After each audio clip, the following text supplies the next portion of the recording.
Kamusta mga Kapinoms TV? Kapag narinig mo ang salitang mall, malamang ang naiisip mo ay shopping, restaurants, sinehan, at napakaraming tao. Pero paano kung sabihin naming may mga mall sa Pilipinas na kapag nakita mo, mapapaisip ka kung nasa Pilipinas ka pa ba? May isang mall na parang nasa Japan. May isa na may sariling kanal at gondola. May gusaling dinisenyo na parang isang napakalaking shell. At mayroon pang isang lugar na parang isang European street. Sa video na ito, pag-uusapan natin ang 10 pinakakakaibang mall sa Pilipinas. Mga mall na hindi namumukod-tangi dahil sa laki o dami ng stores, kundi dahil sa kanilang architecture, konsepto, at kakaibang experience. Pero habang papalapit tayo sa top 1, mas magiging impressive ang mga makikita natin. Kaya alin kaya ang mall na magpapaisip sa atin ng mall ba talaga ito? Handa ka na ba? Simulan na natin. Number 10, SM City Baguio, Baguio City. Hindi ordinaryong mall ang SM City Baguio dahil isinama sa disenyo nito ang malamig na klima ng lungsod. Sa halip na umasa ng todo sa air conditioning, gumagamit ang maraming common areas nito ng natural ventilation at open air design. Binuksan ito noong 2003 at naging isa sa mga kilalang commercial destinations ng Baguio. Kapansin-pansin din ang mga terraces, landscape areas at roof garden nito. Sa redevelopment ng mall, nagdadagdag ang SM Prime ng humigit kumulang 76,000 square meters na bagong space na idinisenyo upang mapanatili ang natural airflow at mabawasan ang energy consumption. Kaya kakaiba ang SM City Baguio dahil parang pinagsama nito ang mall at mountain resort experience. Habang namimili o kumakain, maaari mong maramdaman ang malamig na hangin ng Baguio at makita ang greenery sa paligid, isang experience na mahirap makuha sa karaniwang enclosed mall.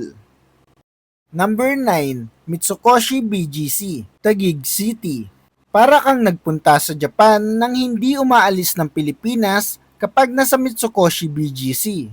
Nag-soft open ito noong November 2022 at naging unang Mitsukoshi Mall sa bansa. Resulta ito ng partnership ng Federal Land, Nomura Real Estate Development at Isitan Mitsukoshi Holdings. Mula sa labas, kapansin-pansin na agad ang facade nito na may geometric pattern na hango sa traditional na Japanese hemp leaf motif. Sa loob naman, makikita ang iba't ibang Japanese-inspired lifestyle concepts, kabilang ang Mitsukoshi Fresh, isang Depachika-style food hall sa basement. Hindi rin mawawala ang Japanese retail experience dahil mayroon itong Japanese restaurants, specialty stores, at kinokuniya. Kaya ang Mitsukoshi BGC ay hindi lang Japanese theme dahil sa dekorasyon.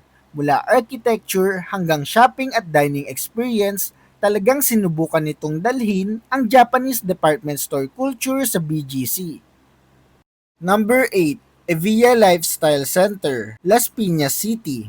Sa Evia Lifestyle Center, maaaring makalimutan mong nasa Metro Manila ka. Kilala ang mall sa Mediterranean at European-inspired architecture nito na makikita sa mga facade, arches, landscaping at maluluwag na pedestrian areas. Dahil dito, mas kahawig nito ang isang European lifestyle destination kaysa sa karaniwang enclosed mall.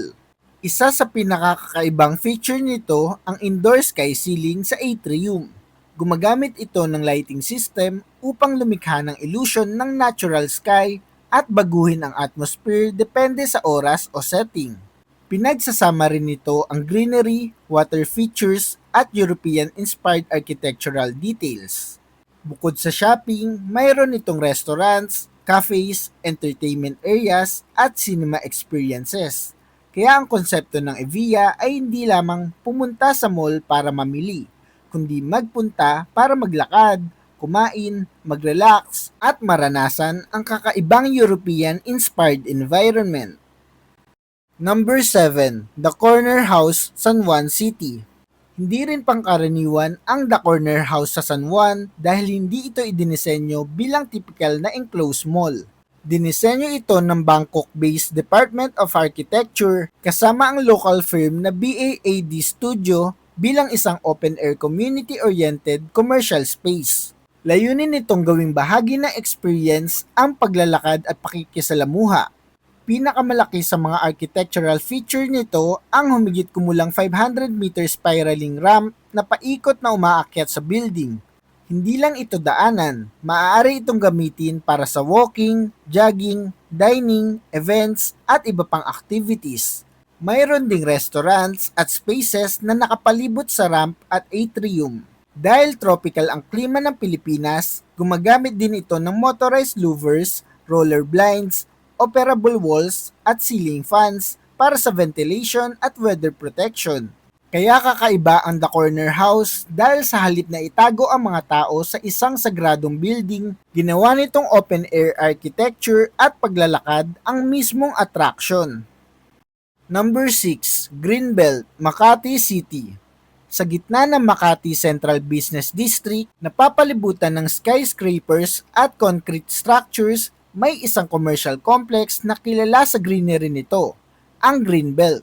Bahagi ito ng humigit kumulang 12-hectare development at pinagsasama ang shopping, dining, entertainment, open spaces, at landscaping sa isang interconnected complex. Hindi tulad ng mall na puro enclosed corridors, maraming bahagi ng Greenbelt ang open air at napapalibutan ng mga puno, gardens, ponds, at pathways. Isa sa mga pinakakilalang landmark nito ang Santo Niño de Paz Chapel, isang dome-shaped chapel na nasa gitna ng landscape environment. Dahil dito, kakaiba ang Greenbelt dahil parang may urban oasis sa gitna ng Makati. Maaari kang mamili sa luxury stores, kumain sa mga restaurant, at ilang hakbang lamang ay nasa isang tahimik na green space ka na. Sa Greenbelt, hindi lang dagdag na dekorasyon ang greenery, bahagi ito mismo ng identity at experience ng mall. Number 5. SM Aura Premier, Taguig City.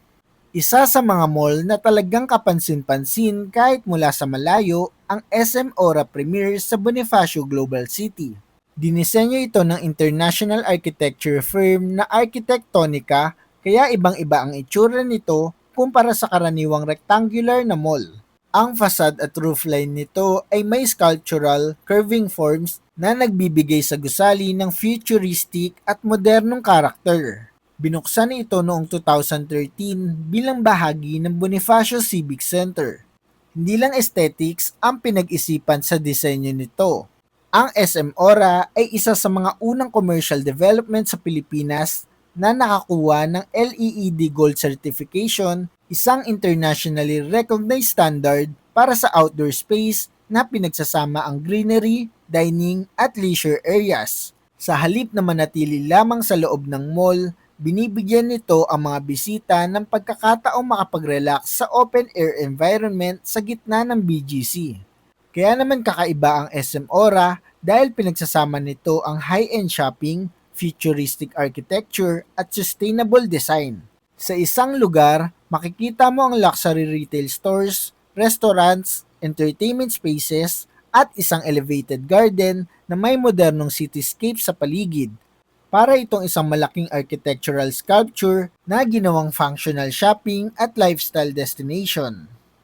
Number 4. SM Seaside City Cebu, Cebu City. Sa South Road Properties ng Cebu matatagpuan ang SM Seaside City Cebu, isang mall na madaling makilala dahil sa kakaibang circular form nito. Dinisenyo ito ng Arquitectonica at ang overall shape ay hango sa Nautilus, isang marine creature na may spiral shell. Dahil malapit ito sa Cebu Channel, ginamit ang marine environment bilang mahalagang inspiration sa architecture nito. Nang buksan ito noong 2015, tinatayang nasa 430,000 square meters ang gross floor area nito kaya naging isa ito sa pinakamalalaking mall sa bansa. Pero higit pa sa circular design ang nagpapakilala sa SM Seaside. Sa harap nito ay ang The Cube, isang napakalaking stainless steel sculpture na may sukat na humigit kumulang 21 meters by 21 meters. Ito ang iconic landmark ng development at sumisimbolo sa strength at stability ng mga Cebuano at Filipino. Mayroon din itong sky park at viewing areas na nagbibigay ng malawak na tanawin ng Cebu at ng coastal surroundings. Ang buong mall ay ginawa upang maging higit pa sa shopping center.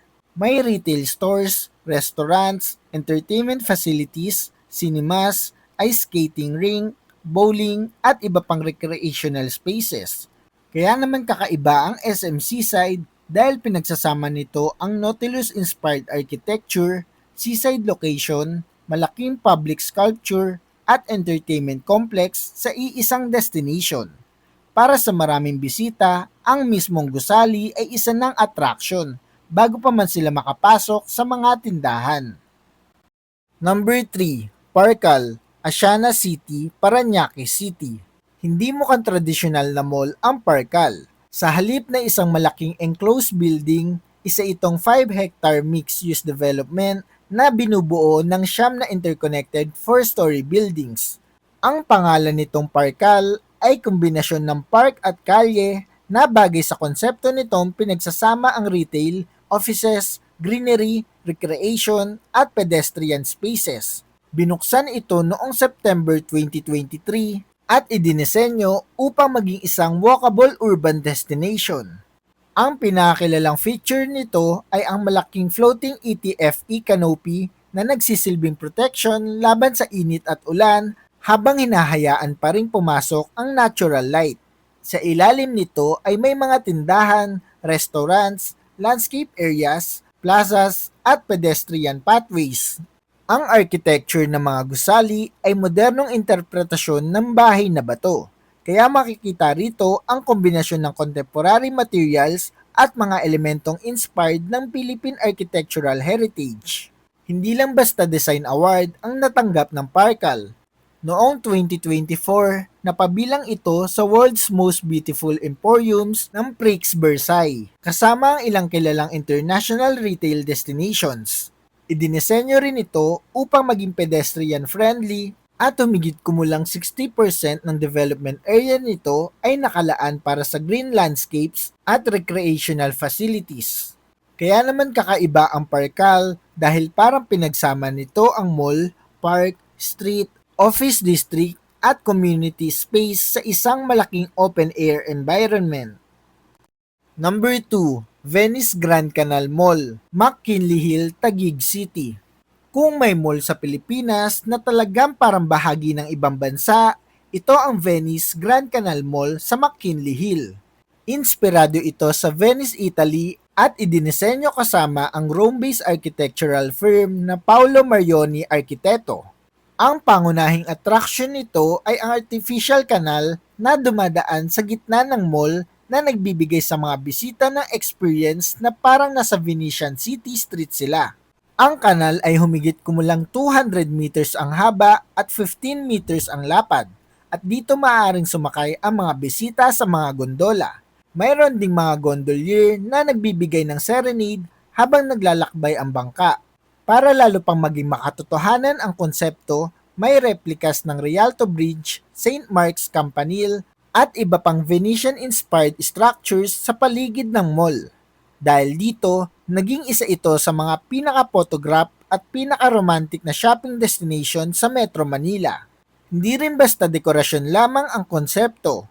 Ang architecture, kanal, bridges, pastel-colored facades, restaurants, at open spaces ay magkakasamang bumubuo ng isang environment na malinaw ang Venetian theme. Noong 2017, nakatanggap din ito ng Best Retail Architectural Design sa Philippine Property Awards.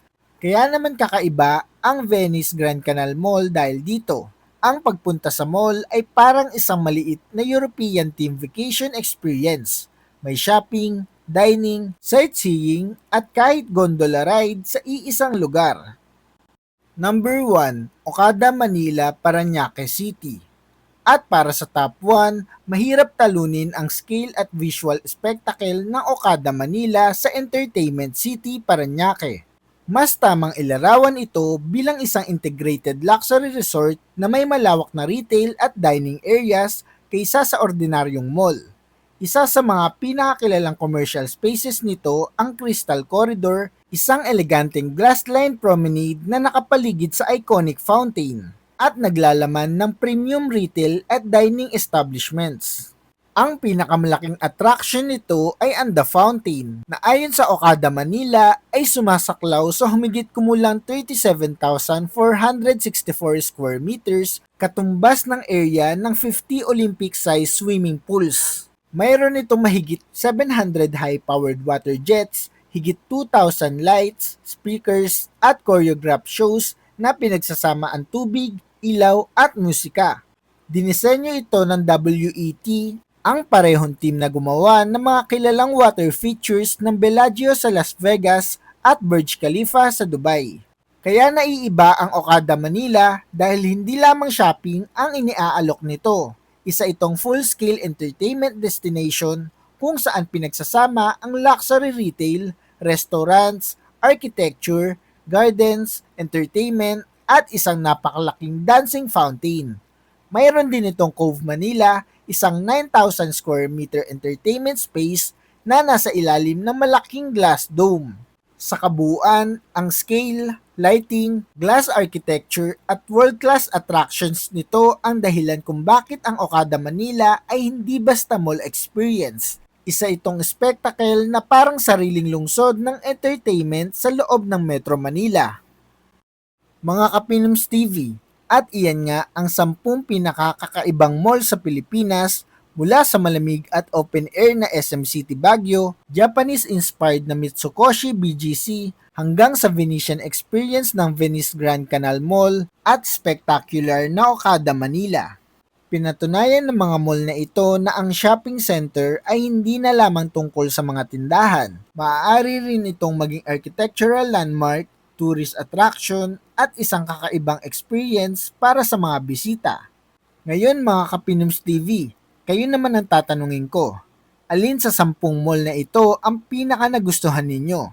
Saan kayo pinakahumanga? Aling mall sa mga ito ang napuntahan nyo na? May mall ba sa Pilipinas na sa tingin ninyo ay dapat kasama sa listahang ito? I-comment nyo sa baba ang opinion nyo para mapag-usapan natin yan. Huwag nyo rin kalimutang i-comment kung tagasan kayo para malaman namin kung saan umabot ang video na ito at ma-shoutout ka namin sa mga susunod pa. Kung nagustuhan nyo ang video na ito, huwag kalimutang i-like, i-share ang video at mag-subscribe sa ating channel para updated ka sa mga paparating pa nating videos.